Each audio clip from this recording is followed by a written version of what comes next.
جائز کو ناجائز، ناجائز کو جائز، جیسے مرضی ویسے کر لو، جیسے سمجھ میں آنا ویسے کر لو۔ ابو جہل جانتا تھا کہ لا الہ الا اللہ محمد رسول اللہ، میں کلمہ پڑھ لوں گا تو مجھے شریعت پر چلنا ہوگا، حضور کے نقش قدم پر چلنا ہوگا، اس لیے وہ ڈر کے مارے کلمہ نہیں پڑھتا تھا۔ آج ہمیں وراثت میں ملی نا کلمہ، ننگے گھومتے جب تک کلمہ نہیں آتا، جب کپڑے پہننے کا ہوش ہوتا ہے تو لا الہ الا اللہ محمد رسول اللہ پڑھ لیتے، کلمہ پڑھ لیتے۔ تو امیر حمزہ کا جب دیکھا کہ کئے ٹکڑے ہو رہے، ان کی پھوپھی آسمہ کو پتہ لگتے ہی وہ اپنے گھر سے 2 چادر لے کر دیکھا کہ جیسے آگے، کیونکہ عورت کا کام ہے کپڑے پھاڑنا، زمین پر سر پٹکنا، اللہ کے رسول نے فرمایا کہ اسے روکو، کہہ دینا محمد رسول اللہ نے کہا کہ اس سے آگے مت بڑھنا۔ تو وہ رک گئی، پہاڑ ادھر سے ادھر ہو سکتا تھا لیکن وہ ادھر سے ادھر نہیں، وہیں سے واپس گئی کہ دیکھا 2 لاشیں سامنے پڑی ہوئی، امیر حمزہ کا ایک اپنے بھائی، ایک اپنے برادری۔ وہ جاتی ہے وہاں سے 2 چادر لے کر آتی ہے، اب یہ طے کرتی ہے کہ ایک چادر لمبائی کم ہے، ایک زیادہ ہے۔ اب وہ یہ سوچتی ہے کہ میں اگر بڑا چادر اپنے بھائی کے سر پر ڈھانپتی ہوں تو میرے بھائی والا جو میسج ہے وہ حکم ٹوٹ جائے۔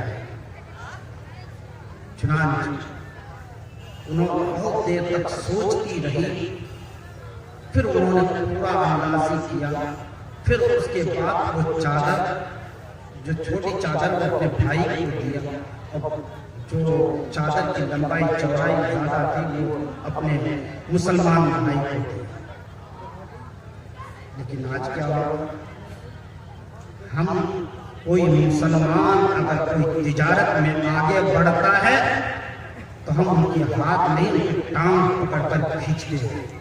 آپ بہت دور نہ جا کر اسی دیش میں دیکھیں، سردار صرف پورے ہندوستان میں 2% ہے، وہ بھی کمی ہے 2%، اس 2% میں وہ پردھان منتری بھی ہیں، گرہ منتری بھی ہیں، نہ جانے کتنے منتری سنتری ہیں، لیکن اس قوم کے اندر ایک جاگروک ایسا ہے کہ اگر وہ 3 روٹی گھر میں بنتی ہے تو 1 روٹی وہ اپنے بھائی کے لیے، اپنے قوم کے لیے، اپنے اس مسافر کے لیے وہ روٹی بچا کر اس مسافر کھانے میں بھیجتا ہے، پھر مسافروں کو کھانا کھلاتا ہے۔ ہر سردار کے دکان میں ایک پیٹی پڑا رہتا ہے، اس پیٹی میں 2 مہینے کے بعد وہ پیٹی کھلتا ہے تو کسی میں 10,000، کسی میں 20,000، روزانہ روزمرہ کی کمائی وہ 100-200 اس پیٹی میں ڈالتا ہے، پھر وہ غریب، مسکین اور یتیم کے لیے اور اپنی قوم کے لیے، اپنی قوم کی فلاح اور محدود کے لیے وہ پیسہ دان کرتا ہے۔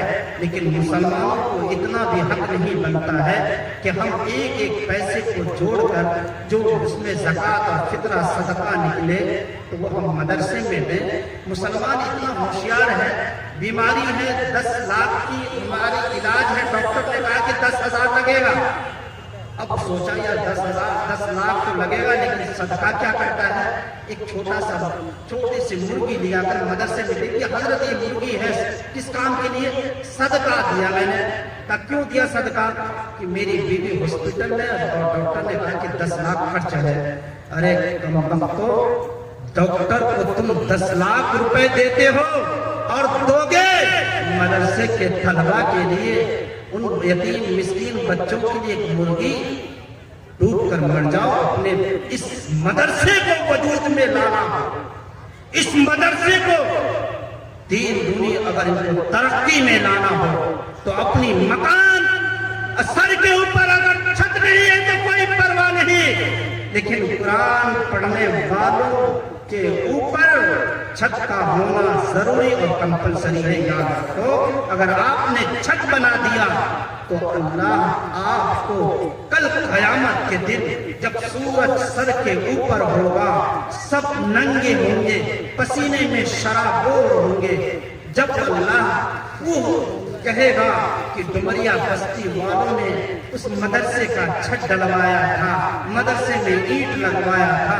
اللہ کہے گا جا، آج یہ میرا مہمان ہے، میں میزبان ہوں، ان کے سر پر سایہ ڈال دے، ان کے سر پر سونے کا ایک چھت بنا۔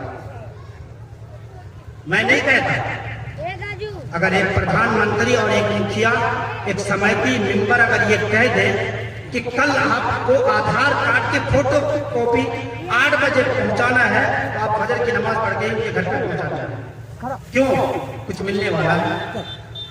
آپ ایک پارشد کے، ایک سمیتی اور مکھیا کی باتوں پر اتنا یقین ہے، اللہ کے کلام پر اور اللہ کی باتوں پر آپ کو یقین نہیں ہے، تو آج ہم در کی ٹھوکریں گے۔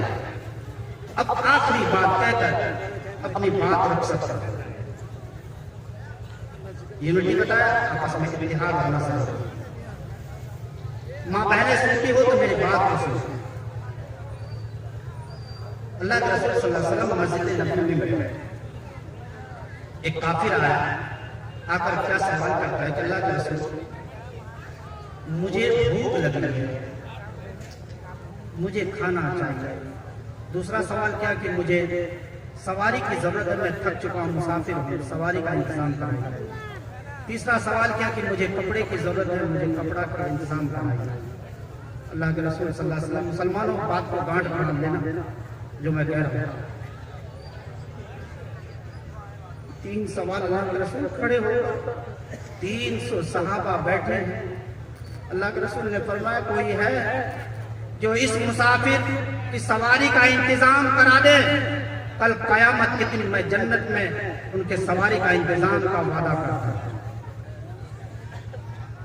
300 صحابہ چپ ہو گئے۔ آج ہم اچھے کھانا کھانا ہیں، کیا کہنا کھانے، ایک چاول کے ساتھ نہ جانے 10 قسم کے ترکاریاں۔ مفتی صاحب بیٹھے میرٹھ والے کہتے ہیں کہ واقعی میں یہاں کے لوگ بڑا دیندار ہیں، کھانے پینے میں تو اتنے مجاہد ہیں، زمین کو ورنہ بولتے ہیں، کیا بولتے ہیں، بٹائی میں لگا دے کوئی پرواہ نہیں، لیکن مچھلی گوشت کھائیں گے جو ہوگا دیکھا جائے گا، پھر دلی جائیں گے کما کر پھر ادا کر دیں گے۔ اللہ کے رسول جب یہ کہا تو سب صحابی سر جھکا لی، کسی کے اندر ہمت نہیں۔ پھر کہا کہ بھائی سواری کا انتظام کرا دو، چونکہ میرے پاس آیا ہے بڑی امید کے ساتھ، میں یہاں سے واپس جانے نہیں دوں۔ چنانچہ ایک صحابی نے کہا کہ ٹھیک ہے جی، میں اپنا جو میرے پاس اونٹ ہے میں یہ اونٹ ان کے حوالے کرتا ہوں۔ اللہ کے رسول نے فرمایا کہ چلو میں تمہیں وعدہ کرتا ہوں کہ جنت میں تمہاری سواری کا انتظام کروں۔ ایک بات، اب وہ مسافر پھر کہتا ہے کہ مجھے کپڑے کی ضرورت ہے۔ اللہ کے رسول نے فرمایا کہ کوئی ہے جو مجھے سواری جو کپڑے کا انتظام ہو، کوئی کسی کے اندر ہمت نہیں تھی کہ وہ کپڑے کا انتظام، کیونکہ صحابہ کے کپڑے پھٹے رہتے تھے، بٹن کی جگہ کانٹے چبھو کر وہ کپڑے کو پہنتے تھے، ایک ہی کپڑا ہوتا تھا، اسی کو دھوتے اسی کو پہنتے تھے۔ ان کی غربت کی زندگی کو آپ دیکھتے، پیڑ کے پتے کو کھا کر ختم کر دیا، پیڑ کے ٹہنی کو چبا چبا کر وقت گزارا ہے۔ جب ہمیں یہ قربانی کا نتیجہ آج ملا ہے جو ہمارے سامنے، تیسرا سوال کیا کرتا ہے؟ تیسرا سوال کرتا ہے کہ مجھے بھوک بھی لگی ہے، کھانے کا انتظام کرا دیں۔ اللہ کے رسول نے فرمایا کہ کوئی ہے کہ جو کھانے کا انتظام کر دے، میں کو جنت میں اچھے سے اچھے کھانے کا انتظام کراؤں۔ 300 صحابہ، کسی کے اندر وہ سکت نہیں کہ ایک روٹی یا ایک لقمہ اس مسافر کو کھلا سکتا، چونکہ کافر ہے، دیکھ لیجیے پہلے۔ چنانچہ حضرت سلمان فارسی رضی اللہ تعالیٰ عنہ کھڑے ہوئے، کہا چلو خدا کی قسم میں جہاں لے کر جا رہا ہوں قیامت کے صبح تک اس گھر سے کوئی خالی لوٹ کر نہیں جا سکتا، میں وہاں لے کر جاؤں۔ اللہ کے رسول کے سامنے اس مسافر کے ہاتھ کو پکڑا سلمان فارسی رضی اللہ تعالیٰ عنہ۔ میری ماں بہنیں اگر سن رہی ہو تو غور سے سنیں، حضرت فاطمہ رضی اللہ تعالیٰ عنہا کے گھر پر لے کر دستک دی. سلمان فارسی رضی اللہ تعالیٰ عنہ جب دستک دیا کہ کون کا میں سلمان فارسی کا کیسے آنا؟ کہا اللہ کے رسول نے یہ کہا اور 300 صحابہ نے کسی کا ہمت نہیں دی کہ کوئی کھانا کھلا سکے. مجھے پتا تھا کہ فاطمہ کے گھر سے کوئی واپس نہیں جا سکتا، کچھ نہ کچھ ملے گا، اس لیے میں آپ کے گھر پر لے کر آیا. حضرت فاطمہ رضی اللہ تعالیٰ عنہ کہتے ہیں میرے بچے حسن حسین کو باہر دے دیں. میرے بچے 3 دن فاقہ ہوتے ہوئے لیکن ابھی تک کھانا نصیب نہیں. میرے گھر میں کچھ نہیں ہے لیکن تم میرے گھر پر لائے ہو.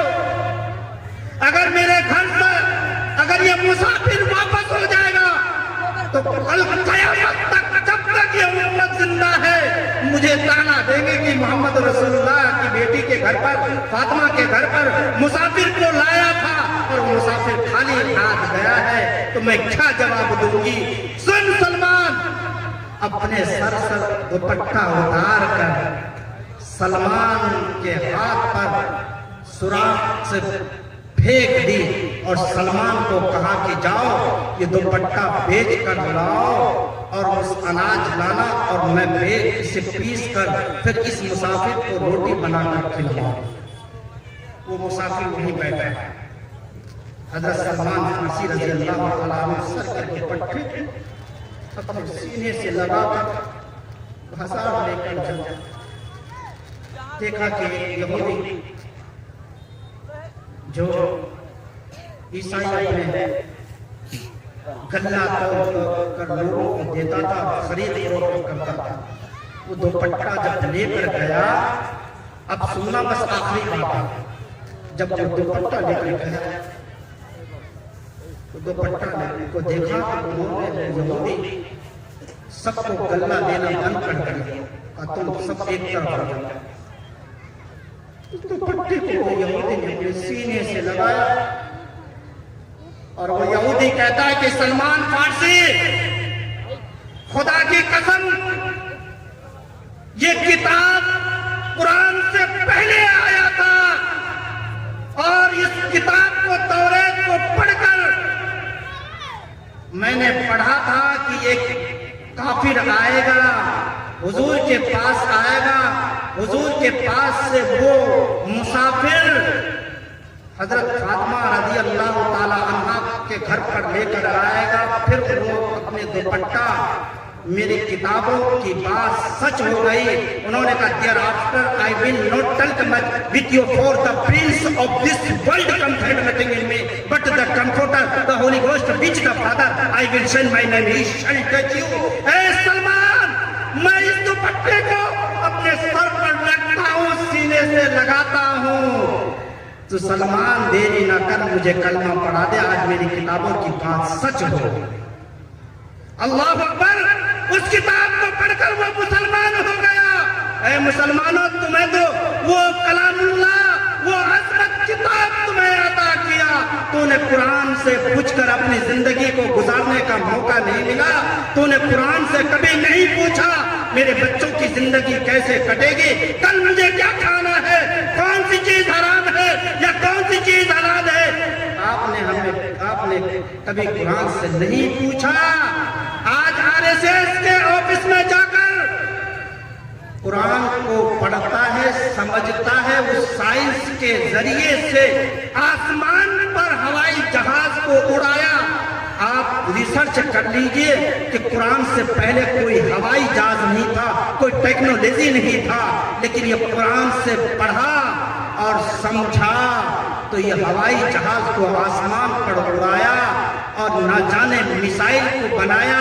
تمام ٹیکنالوجی قرآن سے پوچھا اور قرآن سے پوچھ کر یہ بھی بتاتا ہے، قرآن تو یہ بتا کہ کل بارش ہوگی کہ نہیں ہوگی. لیکن سائنس نے ترقی اتنی کر لی، ایک انومان لگاتا ہے کہ ہو سکتا ہے کہ کل بارش ہو سکتی ہے. آج بھی بارش ہونے کی انومان تھا، لیکن بڑے مقدر والے ہیں. جیسے علماء آئے، ابھی مدرسے کے اندر نہیں گئے، سفر سے تھک کر آئے، 24 گھنٹے لگ گئے، راستے پہ کھانا پینا ملتا نہیں، نہ جانے کیسے کیسے دکھ اٹھا کر یہاں تک پہنچتے ہی سب سے پہلے پنڈال پر آب اٹھا کر ان علماء نے دعا کی، مولانا آزاد صاحب نے دعا فرمائی، اے اللہ موسم کو خوشگوار بنا دے، اس جلسے کو کامیاب بنا دے، جو بارش آنے والی ہے اللہ اس کو رکوا دے۔ اللہ نے ان کی دعا کو قبول فرمایا، جو آج ہم اور آپ یہاں بیٹھے ہیں دین کی نسبت سے بیٹھے ہیں۔ کہاں ہے قاری فیروز صاحب؟ اب بتائیے اس مدرسے کو چلانے کے لیے ہمیں کیا کرنا ہے؟ کیا کرنا ہے؟ بہت اچھے طریقے سے آپ جانتے ہیں، امام غزالی رحمۃ اللہ علیہ رات کو تہجد کی نماز پڑھ کر سو جاتا ہے، خواب میں دیکھتا اللہ سے کہتا کہ امام غزالی جا مسجد کے گیٹ پر جمعے کی نماز پڑھ کھڑے ہو جانا، تیرے ہاتھ میں روپے رکھ دے، چونی رکھ دے، اٹھنی رکھ دے، کچھ بھی رکھ دے، میں وعدہ کرتا ہوں ان کی مغفرت کر دوں گا۔ جا امام غزالی رحمۃ اللہ علیہ نماز پڑھ کر بھیک مانگ رہا ہے، دامن اٹھا کر، اور وہ ایک بادشاہ دیکھتا ہے کہ امام غزالی اتنے بڑے امام اور بھیک مانگ رہا ہے۔ وہ بادشاہ نے سوچا کہ امام غزالی کو آج ضرورت پڑ گئی ہوگی اس لیے بھیک مانگ رہے ہیں، اپنے وزیر کو بلایا اور کچھ پیسے ہدیہ کے طور پر وہ ٹوکری میں رکھ